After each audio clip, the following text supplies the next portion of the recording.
पीले दांत वाली बहू। रंजना कभी ब्रश नहीं करती थी। उसे कितनी बार उसके माँ बाप ने डांटा, लेकिन उसका कोई असर उस पर होता ही नहीं था, जिस कारण से उसके दांत पीले पीले हो जाते हैं। शादी के बाद।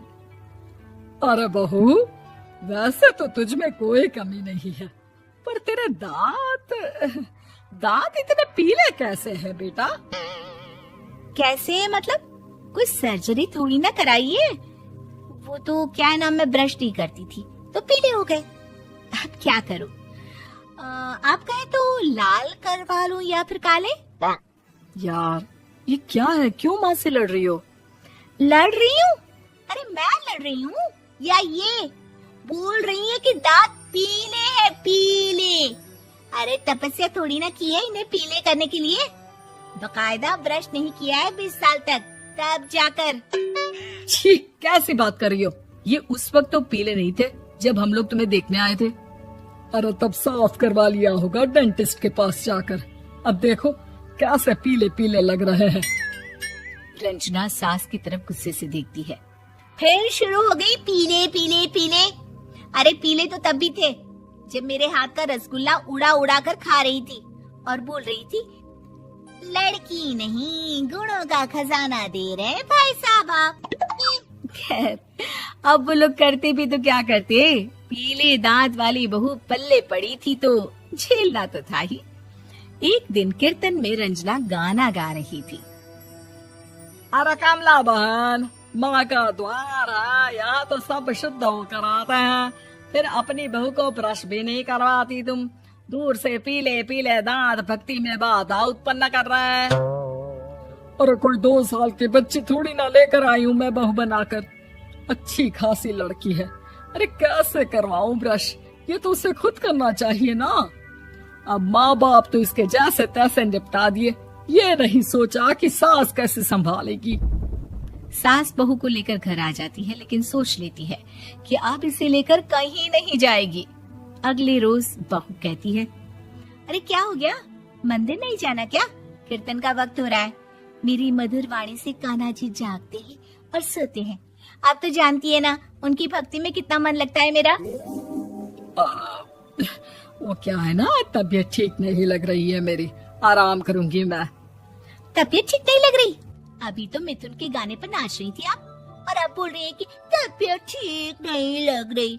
अरे भक्ति में मन लगा लो सासू माँ, ऊपर जाना है, क्या मुंह दिखाओगी आप? हाँ? सास को बहू की बात पर गुस्सा आ जाता है। मैं क्या मुंह दिखाऊंगी, इसकी चिंता तो ना कर, समझी? अपने मुंह की चिंता कर, जो ये पीले पीले दांत लेकर हर जगह पहुंच जाती है। पता है लोग कितना मजाक बनाते हैं। ना जी ना, मैं नहीं जाना कहीं तेरे साथ। तो ये बात है, कोई ना, मत जाओ, मैं अपने कमरे में ही बैठकर भक्ति कर लूंगी। ऊपर वाला दांत थोड़ी ना देखता है, मन देखता है, भावना देखता है। और अरे बस बस, तू सब कुछ दिखा, बस ये सफेद चमकदार दांत ना दिखाना किसी को, है? जा यहाँ से। बहू को सास की बात का कोई फर्क नहीं पड़ता, वो तो जैसी थी वैसी ही रह जाती है।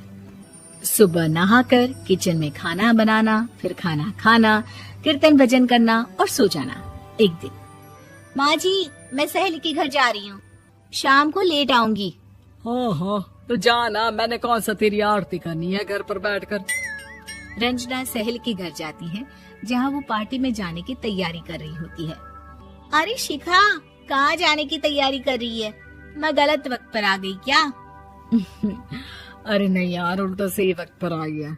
मैंने ये साड़ी और ज्वेलरी निकाली है यार, शाम को इनके ऑफिस की एक पार्टी में जाना है।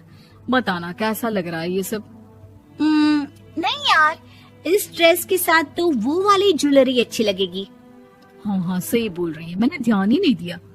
वैसे तो हमेशा से मस्त फैशन सेंस रखती है। तो बड़ा जाती होगी ना पति के साथ पार्टी में। रंजना कुछ नहीं बोलती, बस सोचती है कि यार काश ये बात सही हो जाती, पर मैं क्यों नहीं जाती पार्टी में? क्या इन लोगों की कोई पार्टी होती नहीं होगी? रंजना घर आती है और रात में पति से सवाल करती है, एक बात बताइए, आप मुझे किसी पार्टी में क्यों नहीं ले जाते?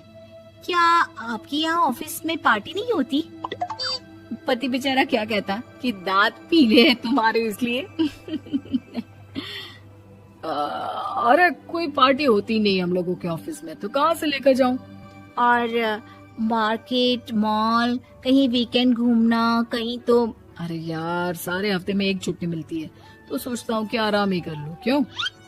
रंजना मन मार के रह जाती है। पहले कभी सास के साथ मंदिर जाया करती थी, लेकिन वो भी सास ने ले जाना बंद कर दिया। घर बैठी बैठी रंजना बोर हो जाती है। तभी उसे आइडिया आता है और वो मायके जाने का सोचती है। सासू माँ, 2 दिनों के लिए मम्मी के घर जा रही हूँ। अच्छा ठीक है, आराम से जा।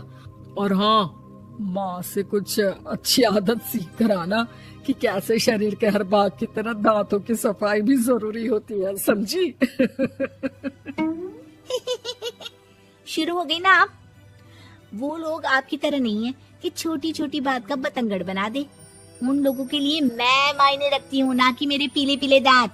रंजना माँ को बिना बताए उन लोगों को सरप्राइज देती है, लेकिन जैसे ही वो दरवाजे पर पहुंचती है, अंदर देखती है कि घर वाले कहीं जा रहे होते हैं। अब माँ, काश रंजना दीदी के दांतों वाली प्रॉब्लम नहीं होती, तो वो भी हम लोगों के साथ चलती ना बुआ जी की बेटी की शादी में। हाँ बेटा, लेकिन अब उसे कौन समझाए कि उसको उसके पीले दांत नहीं दिखते, लेकिन उसके आसपास के लोगों को कितना एम्बैरेसिंग फील कराते हैं। मुझे तो कितनी बार उसके स्कूल की टीचर ने शिकायत की कि उसके साथ कोई लड़की बैठना भी नहीं चाहती, और ना ही कॉलेज में कोई उससे बात करना चाहता था। लेकिन पता नहीं क्यों उसे ये बात समझ में ही नहीं आती। कोई कमी नहीं है उस लड़की में, बस यही कि दांत पीले हैं। वो तो भला हो जीजाजी और उनकी माँ का, जो दीदी को जैसी है वैसे ही रखा हुआ है। रंजना को अपने घर वालों की बात सुनकर बहुत दुख होता है। वो सोचती है कि वो क्या करे, लेकिन फिर वो सीधा डेंटिस्ट के पास जाती है, अपने दांत चमकाती है और कसम खाती है कि वो रोज ब्रश करेगी। अरे क्या हो गया? तुम तो 2 दिनों के लिए गई थी ना, पर कोई ना, अच्छा है, चलो आ गई तो।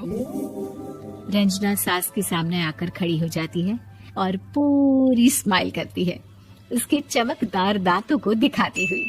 हैं? चले मंदिर? माँ, मुझे माफ कर दीजिए, मैंने आप लोगों को बहुत एम्बैरेसिंग फील करवाया। मैं आज से रोज ब्रश करूंगी।